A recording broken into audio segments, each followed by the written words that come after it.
একজন মানুষ যাকে ছোটবেলায় বোকা বলা হয়েছিল, তিনিই পৃথিবীকে আলো দেখিয়েছিলেন। ভাবুন তো, এমন একজন মানুষ যাকে ছোটবেলায় শিক্ষক বলেছিলেন বুদ্ধি কম, যিনি কানে প্রায় শুনতেই পেতেন না, কিন্তু তার হাজার ব্যর্থতা পৃথিবীকে দিয়েছে আলো। আজ আমরা জানব সেই মানুষের গল্প, যিনি বদলে দিয়েছেন আমাদের আধুনিক জীবন। তিনি হলেন Thomas Alva Edison. Thomas Edison 1847 খ্রিস্টাব্দের 11 ফেব্রুয়ারি যুক্তরাষ্ট্রের ওহিও অঙ্গরাজ্যের মিলান শহরে জন্মগ্রহণ করেন। 12 বছর বয়সে এডিসনের শ্রবণ শক্তির সমস্যা দেখা দেয়। ইতিহাসবিদ পল ইসরায়েল তার বধিরতার কারণ হিসেবে শৈশবে স্কারলেট ফিভার অথবা লাল রঙের জ্বর এবং বারবার চিকিৎসা না করা মধ্যকর্ণের সংক্রমণকে দায়ী করেছেন। তিনি এক কানে সম্পূর্ণ বধির ছিলেন এবং অন্য কানে খুব একটা শুনতে পারতেন না। পরবর্তীতে এডিসন কাঠের মধ্যে দাঁত চেপে সঙ্গীত বা পিয়ানো শুনতেন, যাতে শব্দ তরঙ্গ তার মাথার খুলিতে শোষিত হয়। মূলত তিনি কম শুনতে পারতেন বলে এই পদ্ধতির মধ্য দিয়ে কম্পন অনুভব করার চেষ্টা করতেন। তিনি বিশ্বাস করতেন যে তার শ্রবণ শক্তি হ্রাস তাকে বিভ্রান্তি এড়াতে এবং তার কাজে আরও সহজে মনোনিবেশ করতে সাহায্য করে। ছোটবেলায় তাকে খুব মেধাবী মনে করা হতো না।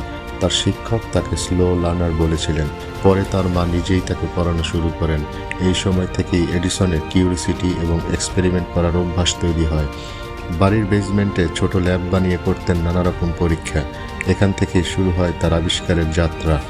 এডিসন তার জীবনে 1000-এর বেশি আবিষ্কারের প্যাটেন্ট পেয়েছিলেন।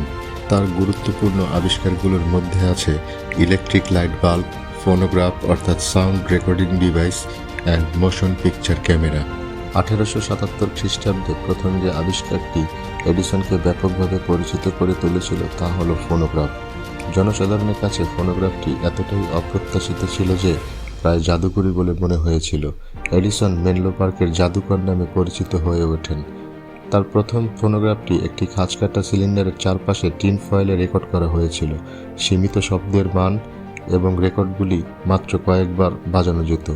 তা সত্ত্বেও ফোনোগ্রাফ এডিসনকে একজন সেলিব্রিটি করে তুলেছিল। ন্যাশনাল একাডেমি অফ সায়েন্সের সভাপতি এবং মার্কিন যুক্তরাষ্ট্রের অন্যতম বিখ্যাত বৈদ্যুতিক বিজ্ঞানী জোসেফ হেনরি এডিসনকে যে কোনো দেশের সবচেয়ে বুদ্ধিমান উদ্ভাবক হিসেবে বর্ণনা করেছিলেন। এডিসন বছরের পর বছর ধরে একটি ফোনোগ্রাফ বাজারে আনার জন্য সংগ্রাম করেছিলেন। তিনি একটি ক্ষুদ্র ফোনোগ্রাফের ভিতরে কথা বলার পুতুল তৈরির দিকে ঝুঁকে পড়ার চেষ্টা করেছিলেন। এডিসন ভেবেছিলেন যে ফোনোগ্রাফ ব্যবসা অথবা অফিস পরিচালনার জন্য একটি শক্তিশালী যন্ত্র হবে, কিন্তু 1899 খ্রিস্টাব্দের মধ্যে এডিসনের ফোনোগ্রাফ কোম্পানি বাজারের চাহিদার কাছে নতি স্বীকার করে এবং বিনোদনের জন্য পুরনো ফোনোগ্রাফ বাদ দিয়ে উচ্চ চাহিদা সম্পন্ন একটি সস্তা মডেল তৈরি করে। পরবর্তীতে 1929 খ্রিস্টাব্দের 19 অক্টোবর শেষবারের মতো রেকর্ডিং করে এবং 1 নভেম্বর 1929 খ্রিস্টাব্দ ফোনোগ্রাফের উৎপাদন সম্পূর্ণরূপে বন্ধ করার ঘোষণা দেন। 1878 খ্রিস্টাব্দে এডিসন বৈদ্যুতিক আলোকসজ্জার একটি ব্যবস্থা নিয়ে কাজ শুরু করেন, যেন তিনি একটি বৃহৎ আকারের বাণিজ্যিক ইউটিলিটিতে স্থাপন করতে পারেন। এডিসনের আগে উদ্ভাবকদের দ্বারা অনেক বাল্ব তৈরি করা হয়েছিল, কিন্তু এই প্রাথমিক বাল্বগুলির মধ্যে ত্রুটি ছিল, যেমন অত্যন্ত স্বল্প জীবনকাল এবং পরিচালনার জন্য উচ্চ বৈদ্যুতিক প্রবাহের প্রয়োজন, যার ফলে বাণিজ্যিকভাবে বৃহৎ আকারে প্রয়োগ করা কঠিন হয়ে পড়ে। এডিসন প্রথমে পিচবোর্ড দিয়ে একটি ফিলামেন্ট ব্যবহার করার চেষ্টা করেছিলেন, যা সংকুচিত ল্যাম্প ব্ল্যাক দিয়ে কার্বনাইজ করা হয়েছিল। এরপর তিনি বাঁশকে সেরা ফিলামেন্ট হিসেবে বেছে নেওয়ার আগে শন এবং পালমেটোর মতো বিভিন্ন ঘাস এবং বেত নিয়ে পরীক্ষা নিরীক্ষা করেন। এডিসন এই নকশা উন্নত করার চেষ্টা চালিয়ে যান এবং 1879 খ্রিস্টাব্দে 4 নভেম্বর একটি বৈদ্যুতিক বাতির জন্য মার্কিন পেটেন্ট পাওয়ার আবেদন করেন, যা 1880 খ্রিস্টাব্দে 27 জানুয়ারি অনুমোদিত হয়।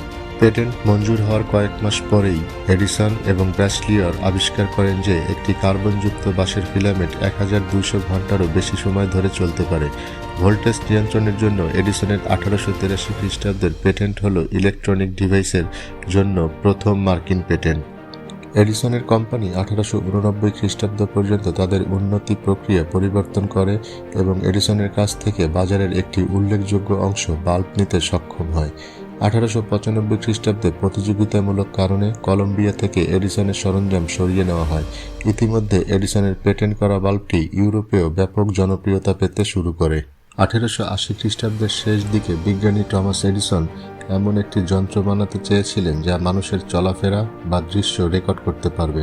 তিনি ভাবলেন, যেমন ফোনোগ্রাফ শব্দ রেকর্ড করে, তেমনি কি ছবি রেকর্ড করা যায় কিনা। এই ধারণা থেকেই শুরু হয় চলমান ছবি তৈরির গবেষণা। এডিসনের সহকারী উইলিয়াম ডিকসন তার সঙ্গে কাজ শুরু করেন। অনেক পরীক্ষা নিরীক্ষার পর তারা এমন একটি ক্যামেরা তৈরি করেন যা দ্রুত ধারাবাহিকভাবে অনেক ছবি তুলতে পারে। এই ক্যামেরার নাম ছিল কাইনেটোগ্রাফ। 1891 খ্রিস্টাব্দের দিকে প্রথম সফলভাবে চলমান ছবি ধারণ করা সম্ভব হয়।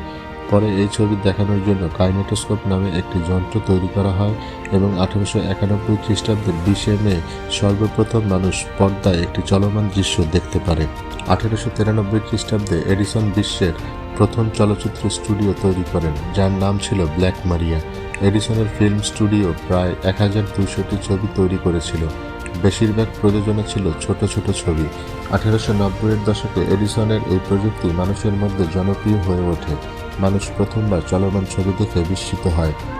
1908 খ্রিস্টাব্দে Edison motion picture patents company শুরু করেন, যা 9টি প্রধান ফিল্ম স্টুডিওর একটি সমষ্টি ছিল, যেটা সাধারণত এডিসন ট্রাস্ট নামে পরিচিত।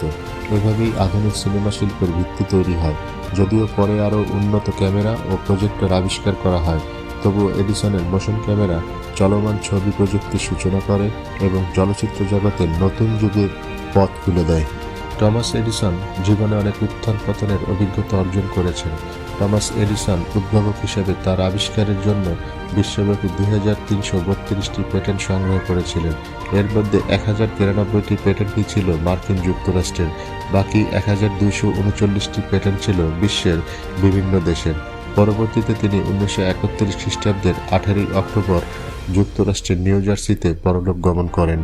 টমাস এডিসন মানুষের 1% অনুপ্রেরণা এবং 99% ঘামের উপর জোর দিয়েছেন, কারণ সবসময় তিনি বিশ্বাস করতেন সফলতার মূল চাবি হল কঠোর পরিশ্রম।